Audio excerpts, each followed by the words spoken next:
Welcome to Real Estate Real World, where we talk to the movers, shakers, and leaders that are getting it done right now in the real estate industry and beyond.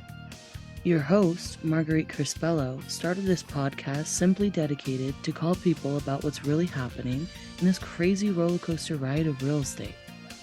Be sure to subscribe on iTunes and stay up to date on the newest stuff by adding yourself to the list at www.realestaterealworld.com. Now your host, Marguerite Crespillo. Hello, everybody. This is Marguerite Crespillo, and welcome to another fabulous edition of Real Estate Real World. Yes, I have this sexy voice going on. I've had a little bit of laryngitis this week, but guess what? Pros show up, don't they?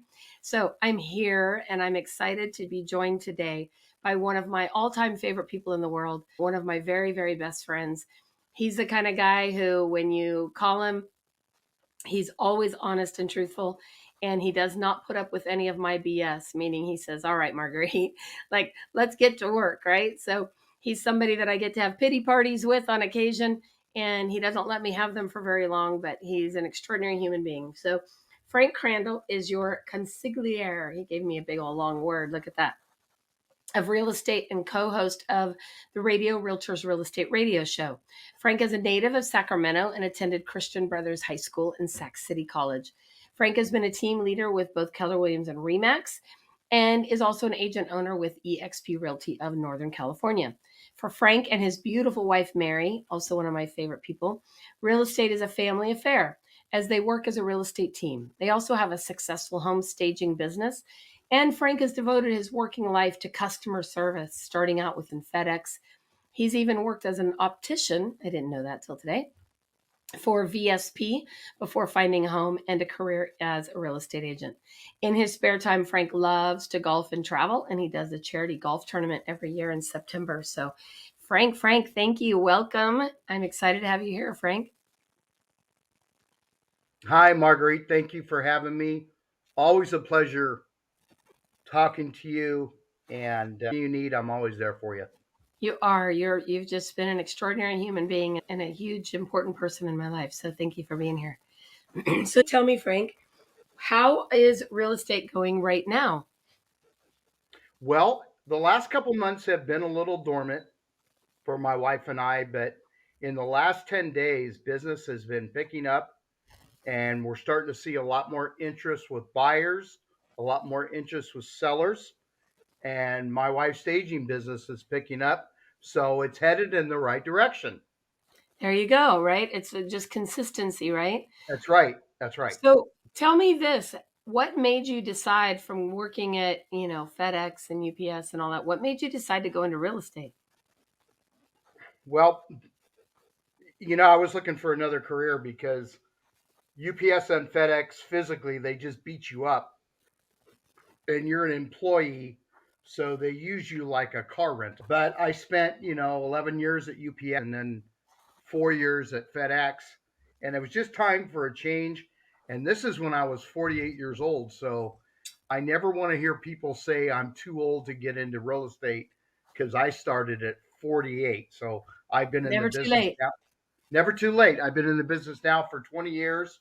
Most of those 20 years have been running real estate offices, but I have been very educated, coaching and training some very powerful agents.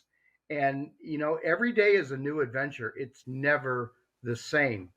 And I was approached by saying you would make a really good real estate agent. I took that to heart, got my license, started in Sacramento at a company called Keller Williams, Yeah. and it's kind of history from there. But it's been a great ride, and it ain't over. No, you got a long ways to go. Now, it's my understanding you were a team leader at Keller Williams as well, right?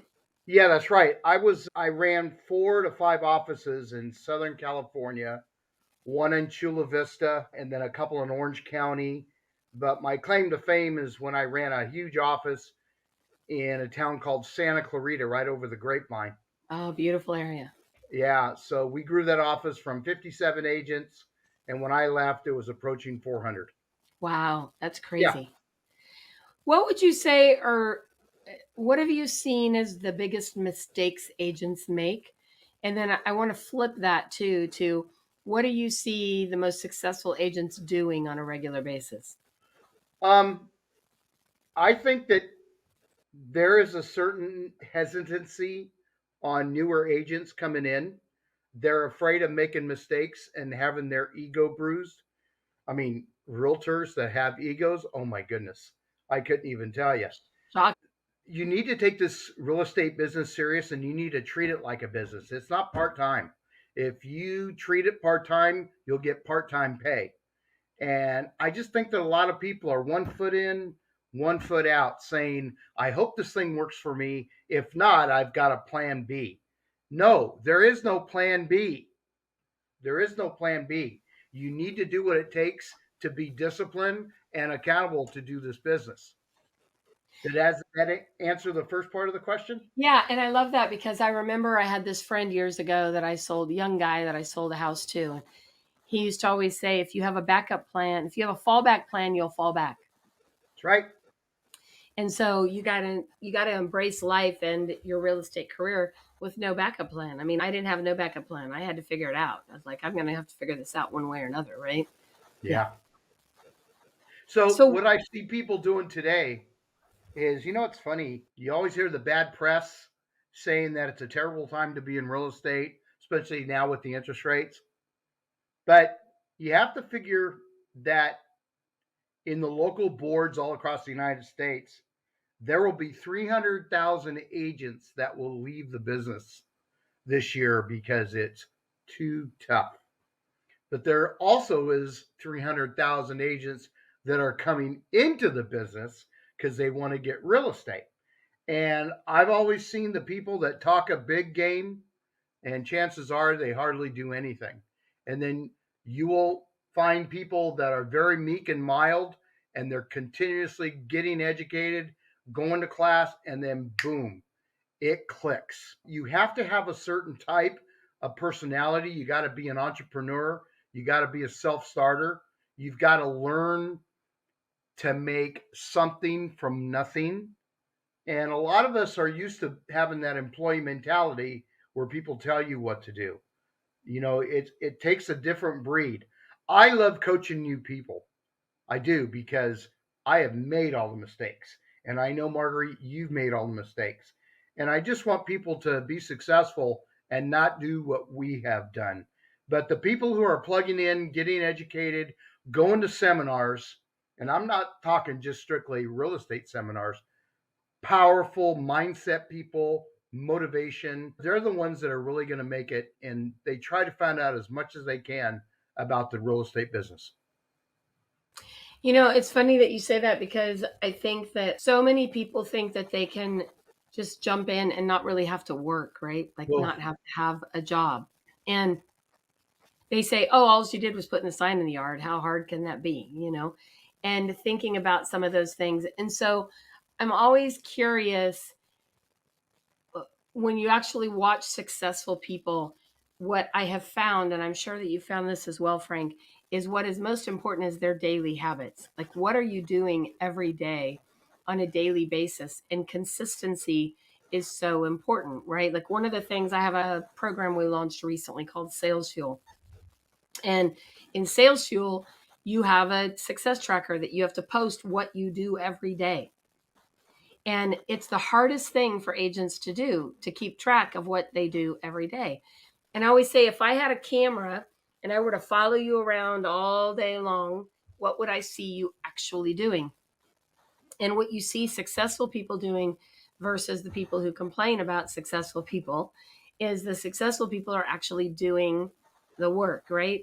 They're making the calls, they're connecting with people, they're spending time doing a lot of this work. And that's really a big difference. I mean, would you not agree? yeah, great. Totally. Yes. God, I sound like a valley guy. Totally. Yes. Well, you are a Yeah. Valley guy. You're from Santa Clarita down there, the Valley guy, right? Yeah. And so, I mean, I guess that's comes down to what are your daily habits. So I'm going to ask you that question, Frank, because I know you have a very specific routine in the morning. What is your morning routine? Well, for those who are interested, I don't look at my phone for 30 minutes, after I wake up, and I still struggle. Well, I've been doing it for about a year, because looking at your phone, there's usually not something good, either a text from family about drama or something else. And I just make sure that I grab my first cup of coffee, and I just thank God that I made it another day, because another day gives you a chance to shine and help somebody out. I don't watch TV like I used to. I used to be a news junkie. Okay. I'm more of a financial business guy now, which I have never been before, because I look to ways to diverse your money. And then you get in an accountability group. You have a couple of Zoom meetings a week to keep you pumped. One of the things about being an agent is everybody thinks that we live the life of the Shaws of Sunset. Okay. We drive the nice car, we're out looking good and everything. Actually, the most people that make it in real estate, they do the boring stuff very well. Look at contracts. Okay. Make sure their TC is up to date on all the forms that they got. The very laborious stuff you've got to be really good at. And most of the agents I see are not good at that. Only when they get in trouble and the broker has to rescue them. I think that's the biggest mistake a lot of agents make. They're really good with their clients, they're really good with connections, but not having the contract down and knowing what to do when certain things evolve, being able to pivot and shift, that's where the money is made. And you need to be more of a student of the contract. And I still study it, because I don't know everything there is to know. I call Marguerite all the time for if I have a broker question and whatever. But, everybody thinks that the life of a real estate agent is glamorous and everything. It is not. It's funny that you said that, because we just had a contest on our team. And what I did is I made up a fake property last Monday, and I challenged the entire team to submit offers. And I said, I'm the listing agent. This is the property. I found a vacant property online, and I said, you're all to submit offers. So it was funny what happened, because a couple of the agents called me right away. Some didn't call me at all. Some submitted their offer late, because I gave them all a deadline Friday at 2. We had some who submitted late. Some got really creative in how they submitted their offers. Some had their lender call me, some didn't. Some sent it just where they sent it via DocuSign. So they didn't like for me to sign it and open it. So that was somebody who was learning. But it was really interesting to see. And the contest winner gets to go out to dinner with me. So Alicia, who's on our team, submitted her offer the highest, the quickest, and the most complete. But out of the 6 offers that were submitted, it was really interesting to see what they have learned and what they haven't learned, and what they've picked up and what they haven't picked up. Yep. And so paying attention to those details, Alicia won because she paid the most attention to details. And that's a vital part that I think so many agents are missing. They're very lackadaisical, and I hate to use the word lazy, but I'm going to use the word lazy, in putting their stuff together and preparing for the best possible outcome for their buyers or sellers, for that matter, right? Yeah. The very first 3 weeks of me being in real estate at 40, the lady didn't allow me to show any properties for 3 weeks, because I had to write up offers for 3 weeks. All cash offer, VA buyer, FHA, conventional, assumable loans. I had all these scenarios, and it was the best thing that I ever did, because it taught me so much. It taught me patience, because I wanted to strangle her. She was like my 4th grade teacher. And to this day, she's still alive, still doing real estate. And she is an amazing person. But most people would never take the time to do that. And I thank her for that. Well, and that's amazing. And the thing you were talking about earlier is the details. Like when you talk about money, like most agents don't pay attention to their money at all until they don't have it. And then now all of a sudden they're paying attention. Like I always tell people, go through your credit card statements, go through your stuff on a monthly basis, and see what you're spending money on. Like one of my little tips even is once a year I cancel my credit card, and you get to see all the subscription stuff that you've been paying for that you weren't even realizing you were spending. And nobody pays attention to those details until they have to, right? And there's a great app called Mint. And I love that app because you can have all of your credit cards, everything, and you can actually see what you're spending every day. And you will be shocked how much money you're spending that you're not even paying attention to because, oh, it's on a credit card, or, oh, it's on a debit card, or, oh, I, paid for this, for that. So the details are vitally important, not only in your financial picture, but in how you're handling and representing your clients in real estate, right, Frank? Yeah. Another thing too is, and I'll just take further what Marguerite said. She's the one that showed me about Mint, and I've been doing it now for, gosh, I think 2 to 3 years, and it shows you everything. But you really should do a P&L statement every month. If you do that, no matter if you do it or a bookkeeper does it, all you got to do is send that off to your CPA, and you're not scrambling at the end of the year to try to figure it out because it's very confusing and it makes you want to drink a whole bottle of wine. It really does. That's why you got to treat your business like a business. And Marguerite's been a great mentor to me to teach me the little things. For as old as I am, I'm still learning, and it keeps me young, and I love it. I would say that if anybody is starting out in real estate, the very first thing to do is you need to look at people that you respect and love and the people that are making the money that you want to do. And you need to sit down and talk to them and go, show me what you did. A lot of people don't have the patience to do that, but you need to be mentored. Your first 2 years in real estate, it's an internship. Just get over it. You're going to be learning, doing stuff. It's not going to make sense, but you got to just suck that up, and you're going to be in an internship for the first 2 years. Once you get through that, then you can do whatever you want. And it's been very rewarding. If it wasn't for shameless plug, I'd probably punch in a clock somewhere. But XP has allowed me to be able to stay home and work when I want and do what I want. And freedom is the best thing. Well, I agree 100%. What I'll tell you is one of the most valuable things, I learned this back in around 2000. I was referred a book called The E-Myth, The Entrepreneurial Myth, which I think is a must read for anybody in any kind of business, whether that's real estate, whatever it is. But knowing your numbers, like actually knowing your numbers, how many transactions you do, where your clients are coming from, what's your average commission, what's your average gross commission versus net commission, how much money are you spending? Those numbers don't lie to you. Right. And those numbers tell you what direction to go, even in lead generation. So for example, Frank, you run an ad and you get no calls from the ad. We know the problem's the ad. You run an ad and you get 25 calls from the ad, but you get no appointments. Guess what? The problem is you. Scripts and That dialogue. means you don't know how to convert correctly, right? Right. And so what I love about knowing those numbers is that it tells you exactly where the problem is.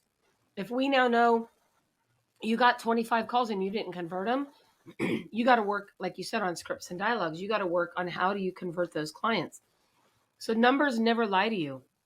They tell you what direction to go and how to do it. If you don't have enough income coming in, guess what? The problem is lead generation. Get out there and hustle, right? If you got plenty of money coming in and your expenses are too high, you're spending too much money. Again, the numbers don't lie. They tell you what direction to go. Right. Sorry, I'm having a heck of a time. I'm coughing a little bit here, but I know. that's all right. So one of the things, as I'm assuming we're kind of wrapping up here, is Marguerite, your host, has given me some great advice. I think I heard it 2 years ago, maybe longer, that I think is the best saying in life, or one of the best. And Marguerite says that you get it paid in direct proportion to how you figure stuff out. And I have to tell you something. In the last 5 weeks, I've been presented challenges where I had to figure stuff out, and I figured stuff out. You are paid in direct proportion to how you figure stuff out. So you take the responsibility and don't rely on somebody else. And that has really helped me, especially in the last 3 weeks. That your voice keeps ringing in my head. So thank you for that. And it's a great quote. I think you should have it on your tombstone. Well, I probably will. I'm definitely having t-shirts and mugs made with it. So I'll have to send you one when I get them made. I love that. It's funny when I came up with that quote. I really don't know where I stole it from. I think I made it up. But I think people get so caught up how somebody is making more money than them and they're jealous, or, like Gene Frederick talks a lot about, don't deny him his nickel, right? Because he worked hard for that nickel. And how it works just in general in life is your ability to figure things out dictate whether you're going to rise or fall. That's right. And if you choose not to figure things out, then guess what? You become a victim and you want to blame everybody else for things not working out, right? But if you figure it out, it can take you just about anywhere. And that's what I love. So thank you for bringing up that quote, Frank. That's it. It's my claim to fame. Yep. And if you say it 3 times, it's yours. Well, yes, it's definitely mine. Well, thank you so much for joining us today, Frank. I know this was a quick down and dirty today. No, that's great. But we love having you here. And I know people's patience is getting shorter and shorter. So, hour and 2 hour long podcasts we've decided are not quite so in demand anymore. But Anything for you, Mike, waiting for you. I always love spending time with you, and I'm super grateful for your friendship. So thank you for joining us today. And thank you, everybody, for being on Real Estate Real World, where we get to talk to all the cool people, first of all, and talk about what's happening right now in this real estate world. Be sure to follow me on social media, on YouTube, on Facebook. And I just got that blue dot on my Facebook today. I don't even know what that means, but I got verified on Facebook. So go follow me there. Thank you, everybody, for joining us. Make it a fantastic week, and we'll see you soon. Thank you for joining us today on Real Estate Real World, where we talk with masters and leaders in real estate and beyond on how we can raise the bar in our industry. Please subscribe over on iTunes. And while you're there, be sure to give us a review. Your reviews encourage us and help others find our podcast. For show notes and hot topics on what's going on right now in our real estate industry, hop on over to www.realestaterealworld.com and add your name to our email. Thanks again for listening. And go out there, be a part of the elite masterclass in raising the bar on the real estate industry.